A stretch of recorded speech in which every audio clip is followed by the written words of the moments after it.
Makasitraka tompolahy, makatelina tompovavy, ho anao izay manaraka hatrany ity fandarina izany malaza ity. Ny fanapahan-kevitra rehetra raisin'ny fitondram-panjakana amin'izao fotoana izao dia fanapahan-kevitra izay mikendry ny amin'ny fifidianana filoham-pirenena ho avy eo. Ny hanamarinantsika izany dia ny amin'ny filan-kevitry minisitra izay nitranga omaly satria nandritra ity filan-kevitry minisitra ity dia nanapa-kevitra ny fitondram-panjakana fa handray ny andraikiny amin'ny fanamboarana ny lalana eto Antananarivo renivohitra. Mety hiteriny rehetra ny hoe andraikitry ny fanjakana zany ka normal izy raha ohatra ka maka fanapahan-kevitra ao anatin'ny filan-kevitry minisitra, saingy nandritra izay efa taona mahery mipetrahany teo amin'ny fitantanana firenena izay dia efa ela ny rehetra no nitaraina momba izany faratsinalina Antananarivo renivohitra izany. Fa moa ve naka fanapahan-kevitra ho an'izany fitondram-panjakana fa nanakina andraikitra irery tamin'ny kominina Antananarivo renivohitra. Ny kominina Antananarivo renivohitra dia nialangalana ary teo amin'izay mety ampahandalana tratra ny volan'izany kominina izany no nataony sy izay mety ho menomenoina an'ireo vahoaka mpampiasa lalana ato anatin'ny tanàna Antananarivo renivohitra. Nisy findramam-bola nataon'ny kominina Antananarivo renivohitra tany amin'ny Knapsa kanefa dia tsy nandeha tamin'ny fanamboaran-dalana izany fa naopana manokana tany amin'ny SMGD amina resaka parking izay solon'izy barika teo aloha sy ny fitantanana ireo tsena ato anatin'ny tanàna Antananarivo renivohitra. Tsy hidirantsika iny satria efa betsaka ny resaka momba izany SMGD izany. Nisy ihany koa fananganana na fanavaozana ny Samva izay lasa SMA amin'ny fandraofana ny fako eto Antananarivo renivohitra, mbola fananganana orinasa ihany izany. Kanefa tsy mba tao anatin'ny sain'ny tanàna Antananarivo renivohitra mihitsy ny hanatsara na hametraka izay mety orinasa izay hikojakoja ny lalana amin'ny alalan'ny volan'ny commune urbaine Antananarivo renivohitra, na ihany koa hitady famatsimbolava na hanitatra ny fidiram-bola n'izany commune urbaine Antananarivo renivohitra izany ho an'ny fanamboaran-dalana eto Antananarivo renivohitra. Dia menomenona ny vahoaka ary nitaraina teny amin'ny sehatra rehetrarehetra teny mba hanatsarana izany lalana izany satria miteraka faty-antoka amin'ny alalan'ny fitohanan'ny fiarakodia ny embouteillage. Miteraka ihany koa fahasimban'ny fiarakodia ka tsy nahintsy nampiakatra ny saran-dalana na ho an'ireo taxi ville na ho an'ny taxi be izay miasa eto amin'ny tanàna Antananarivo renivohitra. Raha mba misy indray fitarainana na mendrika fitokonana ho an'ireo izay mpampiasa ny lalana dia teny mahery ary indraindray ara teny feny avonavona no azo avy amin'ny tantana ny tanàna Antananarivo. Asa izany rehetrarehetra izany ve ka mety hanimba ny vaton'ny fitondram-panjakana amin'ny alalan'ny kandida izay ny filoham-pirenena no azo antoka ho kandida ny fitondram-panjakana amin'ny fifidianana ho avy eo ka hanaovana mpimasahady ho an'ny vahoakana Antananarivo renivohitra satria eto dia misy amanetsinetsiny ny mpifidy amin'izany Antananarivo renivohitra izany mba tsy ilazantsika amin'ny hoe amatapitrisana. Izany indrindra mety mampiazakazaka ny fitondram-panjakana sy ireo mpikirakira fifidianana miketriketrika servao manodidina amin'ny filoham-pirenena sy ireo ao anaty gouvernement sy mety ho solombavambahoaka ihany koa izay mety ao anaty staff politikan'ny Iany Rajoelina ka hanao ny fanamboaran-dalana eto Antananarivo renivohitra. Tsaroantsika fa efa nidina teto ihany koa ny faritra Nalamanga saingy tsy nahovoka satria voafetra ihany koa ny vola ampiasaina izany faritra Nalamanga izany. Fa zao zany dia ny ministeran'ny asa vaventy mihitsy no hiditra tsehatra. Volana vitsivitsy mialohan'ny fifidianana filoham-pirenena amin'ny 7 volana Novambra ho avy izao. Dikan'izany amin'ny 7 volana Septambra no ametra-pialana Ngai Iany Rajoelina. Ny fanenjehana ny asa rehetra zany dia anohany amin'ny volana Septambra anohany. Izany hoe eo amin'ny 5 na 9 bolana io sisa raha be indrindra zany no hanenjehana ny asa fanetsemana ny lavaka fanamboarana an'ireo lazaina fa 220 izay ilaina fanamboarana eto Antananarivo renivohitra araka ny filan-kevitry minisitra omaly.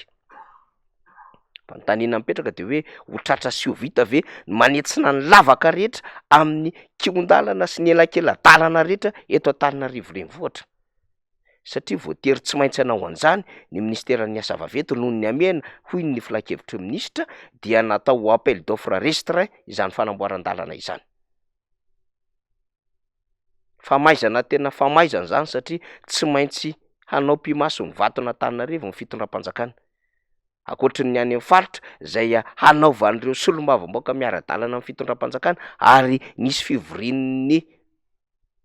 mpiray donakafon'ny Antoko miaradia amin'ny fitondrana niaraka tamin'ny solombavamboaka tato ato dia anisany tsindrina tao anatin'izany mihitsy ny amin'ny hoe hanatanterahana ireo fampanantenana nataony ny filohan'ny repoblika tany amin'ireo circonscription électorale nalany ny solombavamboaka IRD. Ny atao hoe IRD moa zany dia reo antoko ny tambatambatra nandrafitra izany plateforme izany fefa somary ny saratsaraka zany IRD zany satria ny MMM de efa tsy miara-dalana amin'izy ireo. Koatran'izay zany ny antoko TGV, ny Freedom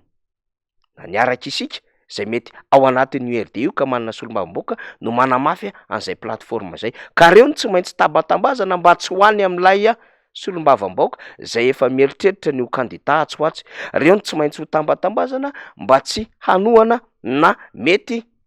hamelo ny fitondram-panjakana ka mbola mitazatazana amin'izay mety ho candidat ho tohanany tsy ho elao fa tsaingy tsy hanohana de candidat-mpanjakana intsony reo solombavamboaka ireo ka mitambatambazana ary hoentina zay promesy tamin'ny fifidianana filoham-pirenena ny taona 2024 izany. De tahaka izay ny sary teto Antananarivo renivohitra fanatanterahana ny vina tsy vita tany amin'ny 2024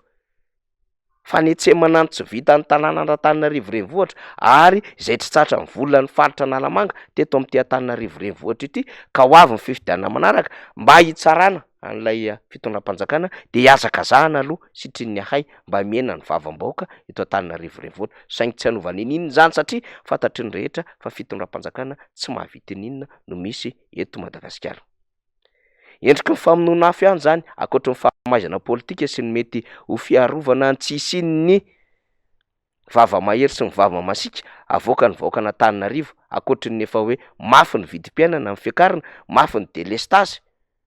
ny fahampotehany lalana dia mampiazakazaka ny fitondram-panjakana zany rehetra izany. Fa mbola endriky ny famonoana afo haingana ny nandefasana ireo minisitra telo tao anatin'ny gouvernemanta rehefa nyrehitra ny hatezeram-bahoaka tany amin'ny faritra avaratry ny nosy sy Analanjorofo momba ny raharaha Analavany navelan'ny vory tao tany Antalaha ireo mpandraraha sy ireo ampikirakira Lavany mba haka fanapahan-kevitra mety amin'izy ireo.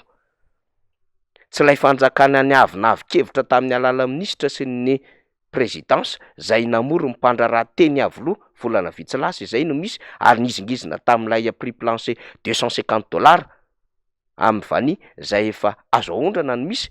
fa fanjakana ny lefitra ka namela malalaka an'ireo mpikirakira Lavany haka fanapahan-kevitra ary hanao fifidianana amin'izay mety ho safidin'izy ireo ny amin'ny fanalalahana ny tsenany Lavany eto Madagasikara. Iverenana zany ny fanapahan-kevitra tany alohan'ny 2024 rehefa nanery sy nanao ampimamba ny tisehatra Lavany ity ary namono ny Tatsa tany Sava tany Sofia tany Analanjorofo tany amin'ny faritra atsimo Antsinanana Nosy ny fanapahan-kevitra ny raisy ny fitondram-panjakana de mbola famonoana afo ihany zany tahaka ny famonoana afo zay nijoroany ny ministry ny posta sy ny fifandraisan-davitra ary ministry ny fampianarana ambony sy ny fikarohana ara-tsiansa ihany koa rehefa ny grevy ny mpianatry ny université teto Votovorona tany Tomasina tany Fianaratsoa ary ny tany Mahajanga momba ny bourse sy ny équipement nany hoe vatsim-pianarana sy ny fampitaovana izany. Ny tontolon'ny mpampianatra mpikaroka sy mikaroka mpampianatra moa de mbola tsisy tokotanina zay tadiavan'izy ireo ny fahaleovantenany ary ny tokony andohava ny fitondram-panjakana ny ora fanampiny na heure complémentaire ho an'izany mpampianatra mpikaroka izany. De mbola mitabataba ary voaingana nanao fanambarana ny teo anivon'ny CSS Fianaratsoa. Endriky ny famonoana afo daholo zany rehetrarehetra izany ny ety amin'ny lafin'ny fitsinjaram-pahefana moa dia misy tampotampoka teo tsy napozina ny fivoahana katikata raha ny zaraina nakeny anivon'ny préfet sy ny chef district ary nahazo ny anjara motoany ihany koa ireo ben'ny tanàna zay nisy nahazo fandroany zany satria tamin'ny 2018 na 2024 de misy ben'ny tanàna efa teo amin'izany toerana zany nahazo anjara moto ihany koa tamin'ny fanjakana teo aloha mialohan'ny fifidianana filoham-pirenena de tamin'ity ihany koa misy fizarana moto zay nikaliny ity fanjakana ity ny fizarana moto tamin'izany fotoana androany saingy pratika naverina satria ikôty ben'ny tanàna indray amin'ny vato eny anivon'ny vahoaka eny. Sefoko tamy mbola filan-kevitra minisitra ihany nampiakatra ny tambikarama zany sefokotany izany ary ny heverina fa efa tokony rotsaka tamin'ny volana janoary lasa teo. Endriky ny mpimaso amin'ny endriny marobe no misy eto Madagasikara satria hoy isika mahay endomboanjo mahay volotratra ary mahay hiverina amin'ny fitondrana mitondra amin'izao fotoana izao, indrindra ireo manana dosie mafapana sy malotoloto hafahafa voaresaka any amin'ny serasera ary manana antontan-taratasy lehibe, ka tsy maintsy ny fifikirana n'ity fanjakana ity hiverina hanao mandat vaovao indray no mamaky an'izy ireo sitriny ay mba milamindamina aloha ny endrim-panenjehana. Fa anisany ihany koa ny fatahorana ny vavam-baoaka hiverina any amin'ireny olona izay nizaozao ary tena nanao tsy ho tratry ny alika ireny rehefa nahazo ny fanjakana tamin'ny 2024. 5 na embolana tsy avy tany ininina zany fa fanakona maso isika, fa raha mihoatra an'izany fanakona maso marobe zany de mbola betsaka miasa miandry ity fitondram-panjakana ity, na ny fampanantenana 2024 na ny fampanantenana nandritra izay fotoana tantanin'ny firenena izay, na ihany koa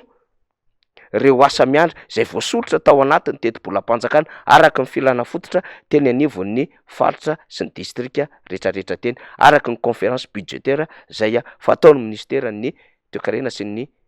fitantanam-bola isan-taona. Mbola betsaka amin'izy ireny tsy tanteraka satria tsy manam-bola ny fitondram-panjakana. Sombony zany famonoana firesahantsika izany fa marobe no mbola azo resahana sy azo tanisaina ao anatin'izany rehetrarehetra izany. Ezaka tsika hitondra ny fandalinana sy fanadihadiana ny fandarina manaraka, etsika ilazana any amin'ny arakaraka ny fahataperan'ny fempotoana mpiasan'izao fitondram-panjakana izao no mampiazakazaka azy ireo hanao asa mafy, hanery ny hoe hisiny ny fandrosoana na fampandrosoana eto amin'ny firenena ary hanao izay mety hoe mirakila tampoka na mazy izay ao anatin'ny 5 na embolana hoy isika. Ahoana ny havitany izany? Sarotra izany satria efa taona ara tsy nahavita nanao ininona fa niodikodina tanatina fanenjehana, tanatina fanadroadrona ny antoko politika mpanohitra, na tanatin'izay mety ho fifandirana arakevitra sy fanaovana makety izay fotsiny fitondram-panjakana, fa ankehitriny izy de mieritreritra indray fa havita zavatra betsaka. Ho an'ny olona manam-pahaizana amin'ny fitantanana sy rafim-panjakana de mahatsapa fa impossible na tsy ho tafavoaka izany ary sarotra manatanteraka izany, kanefa moa ho an'ireo izay manofinofina azo ampanofisina no mety hanaiky izany, fa ho an'ireo izay efa malala ny fomba fiasan'le fitondram-panjakana de resy lahatra fa tapi-maso fotsiny ihany izany rehetrarehetra izany mba hanakomana ny henatra imasom-bahoaka ka sao ho latsaka de latsaka ny vato azo amin'ny fifidianana ho avy eo. Zany zava-misy, zany malaza, makasitraka tompoko lahy, makatelina tompoko vavy.